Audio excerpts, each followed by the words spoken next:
And hello, Peter and Bo. I'm so pleased to be speaking with you. I just wanted to start with just a very basic question. Like, how did you each get involved in this work to begin with raising awareness of the harm that's caused by poaching and the illegal wildlife trade? Maybe I can start with you, Bo. I think you should start with Peter because he was there first and he's the one that wrangled me. There it is. Peter, how did you get into this?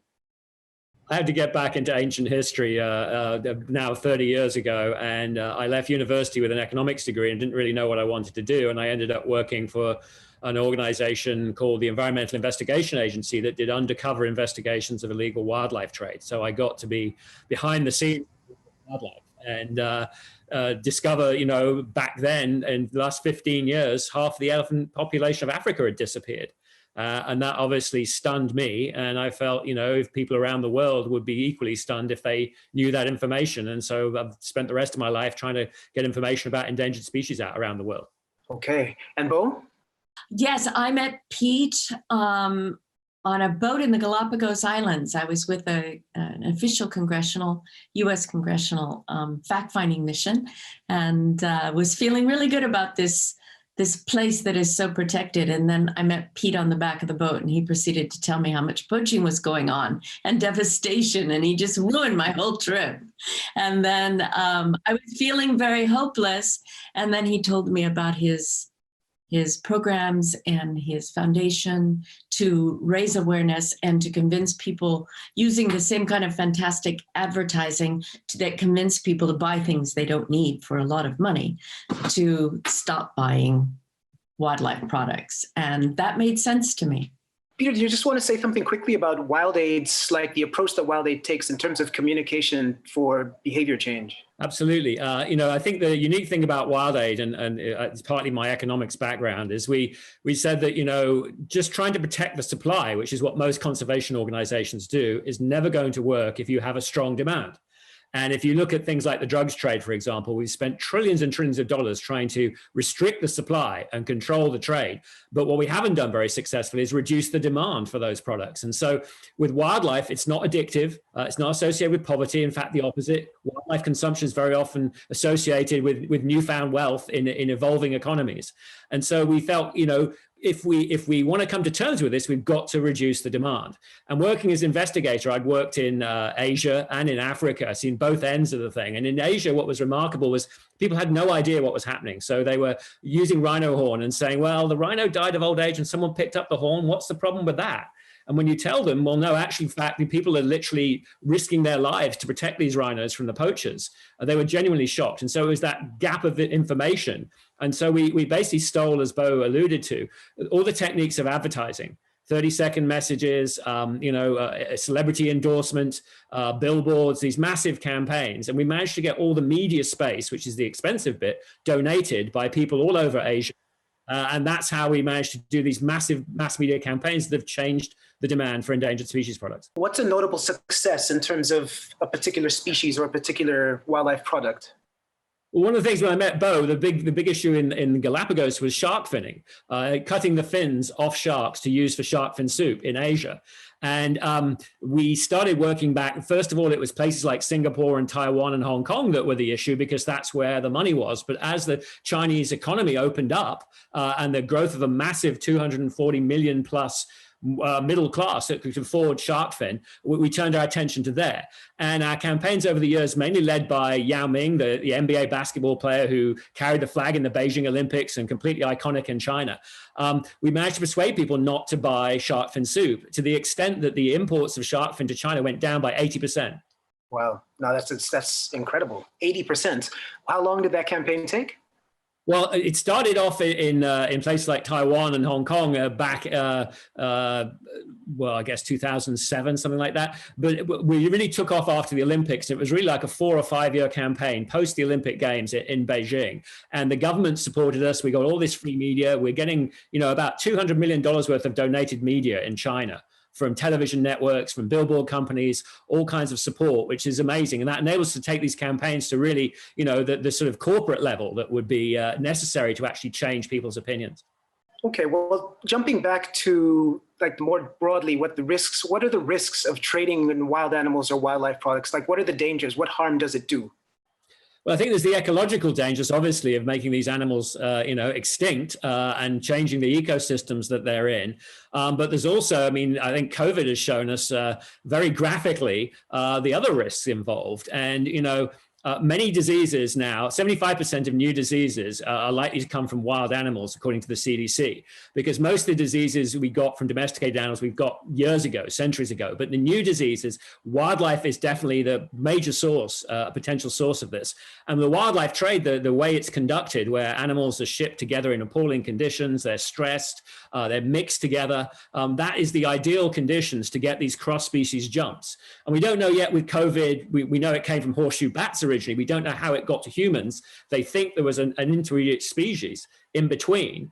Could have been pangolins as one of those before. We don't know definitively yet, but we know things like SARS, for example, came from bats to civet cats to humans. So the wildlife trade is really an ideal mechanism for these new diseases. So we've got to think about not being about just extinction, but actually our own survival and our own economies that can be devastated by illegal wildlife trade.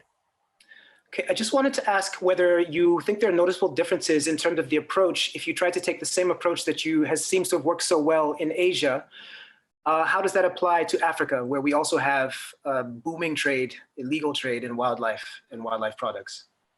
Yeah, that's a good question. I mean, basically in Africa, the issue is not so much the consumption, although it is with bushmeat, for example, pangolins and other animals and bushmeat. So we're doing a similar thing on bushmeat. But, the issues in Africa are really, it's where the poaching is happening to a large extent. And we need strong political will to stop poaching. We also need people to understand that if you can preserve your wildlife, I mean, there's no better example than Africa in terms of being able to generate revenue from live wildlife, from tourism, places like Kenya and South Africa, indeed, where we're talking to you from today. I mean, I think South Africa, if I'm right, it's like 1/6 of the people are employed in the tourism industry. And a lot of that tourism is related to wildlife and safaris and things like that. So showing people the economic value of conserving wildlife is important, because as Africa now is starting to change very rapidly, the danger is that the areas these animals live in get smaller and smaller. And so they become more and more endangered. And so there's got to be a trade-off between development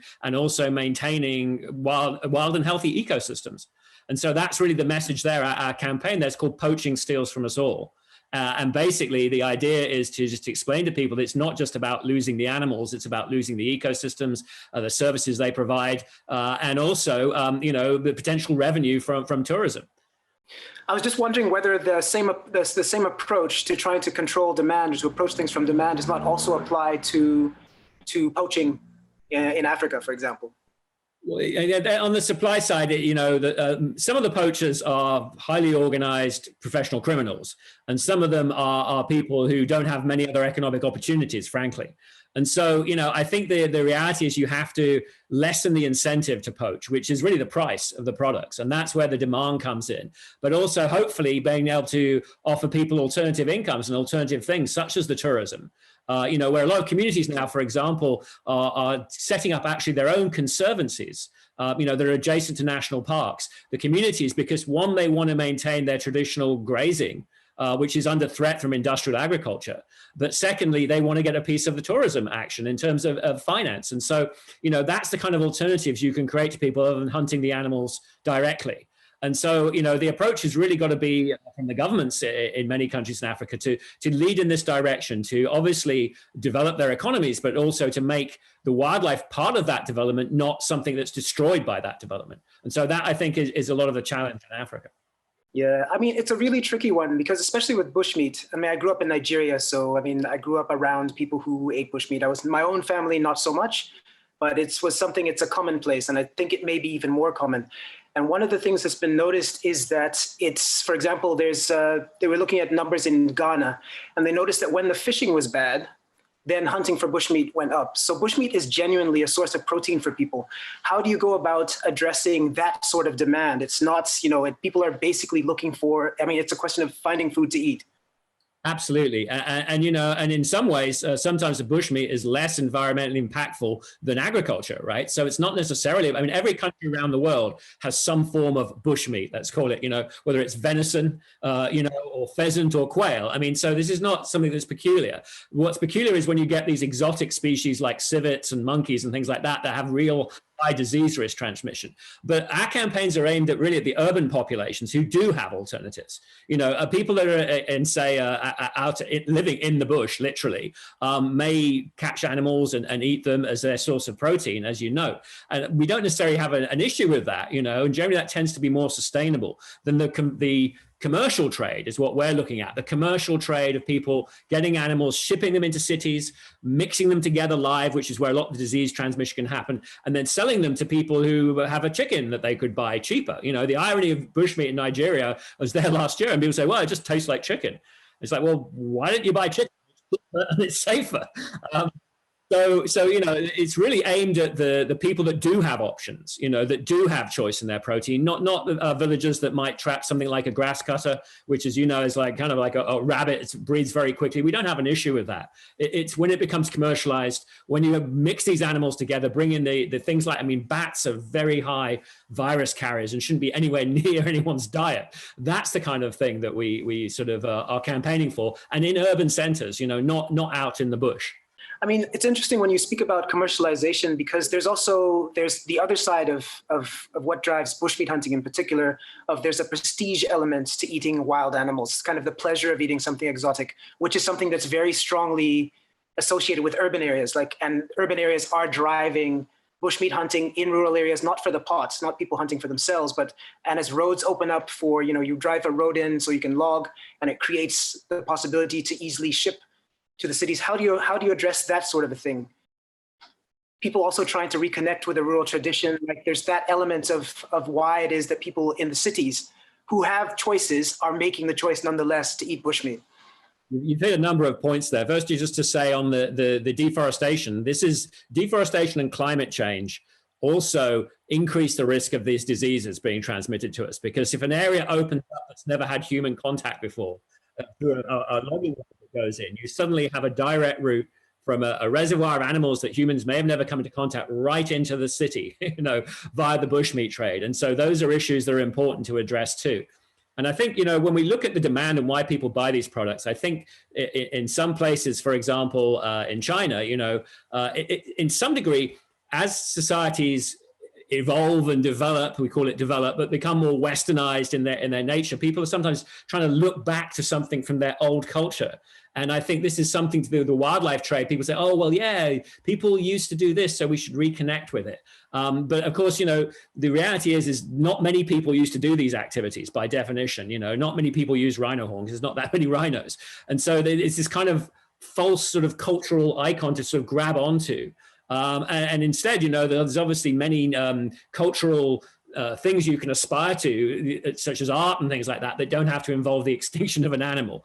And so I think that's the key, is just getting over that this is, you know, these things were not necessarily a bad thing when they happened and they were sustainable because it was so small scale. But when you get industrialization and the scale and the ability, you know, to reach these markets, you're going to destroy these species, which is clearly no culture I've encountered is into destroying a species.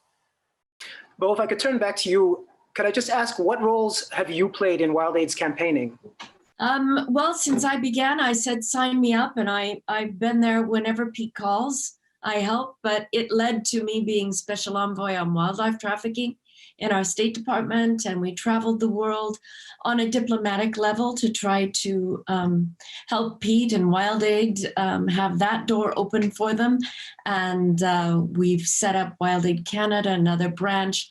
I've gotten friends that I know that have done well to contribute, and I'm there, whatever I can do to help. I have found it so effective, and it was something when I got involved in wildlife conservation. This aspect of reducing demand was lacking for sure. We're speaking in the context of a tech conference, and I was just wondering to ask both of you, what role do you see for social media and other new technologies? What role do they play in the consumption of wildlife? Good and bad. You know, people are using WhatsApp to trade wildlife and things like Alibaba to trade wildlife. Sometimes what they do is they change the names. So they don't put ivory, they put like white gold. And it's kind of like a way of circumventing the filters and things that people have put in. And a lot of the tech companies have monitored for wildlife trade and do have those exclusions there. So on that side, it's been difficult because it's made it even harder to monitor and find out what's going on. In China, for example, where somebody went on to Vietnam, I think it was, and they took a picture on their Instagram of them or whatever service they were using of them eating a pangolin. And that got out in China and it went viral, and there was like 6 million people going like, this guy should not be doing this, you know, and he needs to be arrested when he comes back, and he ended up losing his job and various other things. So it can be a great tool for raising the awareness, and at the same time, it can be a mechanism to actually do this trade. Are there other technologies? I mean, moving away from media, what other technological advances are there? What else is possible thanks to new technology in terms of monitoring or enforcement or... Well, this brings us back to the Galapagos, you know, where Bo and I met many years ago. And, you know, since we met, that time there were only really one boat that was broken down trying to patrol this area, the size of New York State, this massive area. And what technology has particularly helped on the marine side, because you have these vast areas of ocean, and, you know, even with a big ocean going boat, you can only see as far as your radar goes. And it really is like looking for needles in haystacks. But now in Galapagos, we have this satellite vessel monitoring system, which really basically works almost like your car tracking system. It has all the big boats have to have transponders on by the Navy, and you can, it's like air traffic control. You can see exactly where they are and what they're doing. And the map of the Galapagos Marine Reserve now is very interesting because all these fishing boats are queued up right on the edge, right on the border, which is about as effective protection as you can have. And if they do come in, it sends an alert to somebody on their phone, and, you know, they can literally be sitting having a beer, and there's 3 a.m. Saturday night. It's like, oh, there's a boat just come into the marine reserve. And it also tracks their behavior, so you can actually show them fishing. You can see their fishing technique of laying down the line and picking it up. So it not just detects that, but it also gives you the evidence to prosecute the people as well. And something like that, you know, it cost less than 1 year's operating of the large boat to have that system completely installed. So you can have tremendous economies of scale from this technology. In other places, we're using super high definition cameras that can see for 50 miles and things like that. So your technology is helping on the enforcement end for sure. Yeah. Well, if I can ask you a final question, what has been the most satisfying part of participating in these campaigns to reduce the wildlife trade? I think being there from the beginning, especially on the shark finning campaign, when Jackie Chan was the ambassador at WildAid, and watching this campaign go on. And after about 12, 15 years, watching consumption in China go down to 80, 85% is really satisfying, because I believed in it, and then to see it actually work it just makes you more motivated to keep going. And we actually went back to the Galapagos a couple of years ago. And again, from the first time we went, where they were seizing up to 10,000 shark fins in a seizure, and everyone was like, there's not really any shark fin trade anymore. You know, it's been stopped by the by the reduced demand. It's basically been eliminated. And, you know, to see that happening, and now Galapagos has the densest population of sharks anywhere in the world, that keeps you going. It's a remarkable achievement. Bo, Derek, and Peter Knights, thank you so much for your thoughts. That's all from the three of us, and we'll send you back to Toronto.